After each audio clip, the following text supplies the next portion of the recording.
गांव में एक छोटा सा घर था जिसमें रघु नाम का किसान अपने परिवार के साथ रहता था। रघु का जीवन कठिनाइयों से भरा हुआ था। वह दिन रात मेहनत करता था, परंतु उसके खेत से उतनी फसल नहीं होती थी कि उसका परिवार ठीक से खा सके। रघु की पत्नी कमला और उसका बेटा मोहन भी हर संभव कोशिश करते थे कि परिवार का गुजारा हो सके। रघु का सपना था कि उसका बेटा मोहन पढ़ाई करके बड़ा आदमी बने, लेकिन गरीबी के कारण मोहन को गांव के स्कूल में ही पढ़ाई करनी पड़ रही थी, जहां सुविधाएं न के बराबर थीं। रघु के पास एक बैल था जिसका नाम था बादल। बादल उसकी खेती और जिंदगी का सहारा था। गांव के जमींदार ठाकुर ने रघु के खेत पर नजर गड़ा रखी थी। ठाकुर को पता था कि रघु का खेत उपजाऊ है। वह रघु से उसका खेत हड़पने की योजना बना रहा था।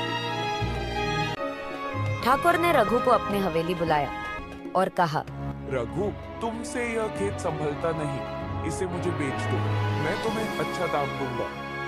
रघु ने विनम्रता से जवाब दिया, ठाकुर साहब, यह खेत मेरा जीवन है, इसे बेचने का सवाल ही नहीं उठता।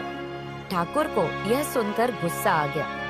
उसने धमकी दी, तुमने मेरी बात नहीं मानी तो अंजाम बुरा होगा, सोच लो। रघु ने ठाकुर की धमकी को नजरअंदाज कर दिया, लेकिन वह मन ही मन डरा हुआ था। ठाकुर ने रघु को सबक सिखाने की ठान ली। एक दिन उसने अपने आदमियों को भेजकर रघु का बैल चुरा लिया। जब रघु सुबह खेत पहुंचा तो देखा कि बादल गायब है। रघु का दिल टूट गया। बिना बैल के खेती करना असंभव था।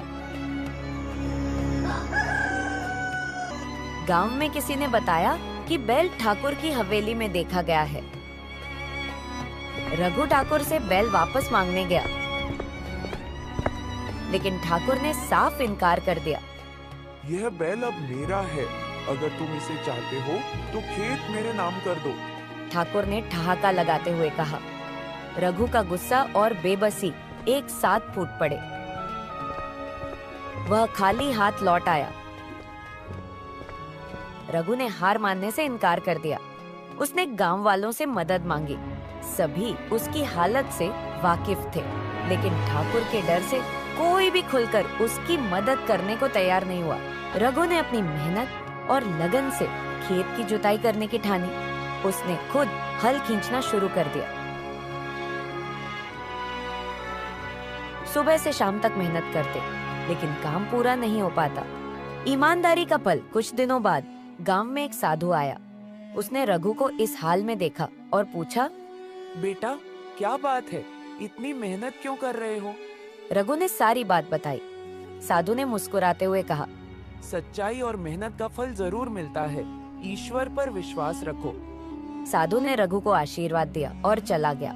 अचानक आया न्याय। कुछ ही दिनों में ठाकुर के घर में अचानक चोरी हो गई। उसके गहने पैसे सब गायब हो गए। ठाकुर को लगा कि यह रघु की चाल है। उसने रघु को बुलाकर गुस्से में पूछा, तुमने यह सब क्यों किया? रघु ने शांतिपूर्वक जवाब दिया, ठाकुर साहब, मैं गरीब हूँ, लेकिन चोर नहीं। जो कर्म आपने किए हैं, उसी का परिणाम आपको मिल रहा है। ठाकुर ने महसूस किया कि गांव वाले अब उसके खिलाफ हो रहे हैं। उसने बैल वापस करने का फैसला किया। उसने रघु से माफी मांगी और बैल लौटा दिया।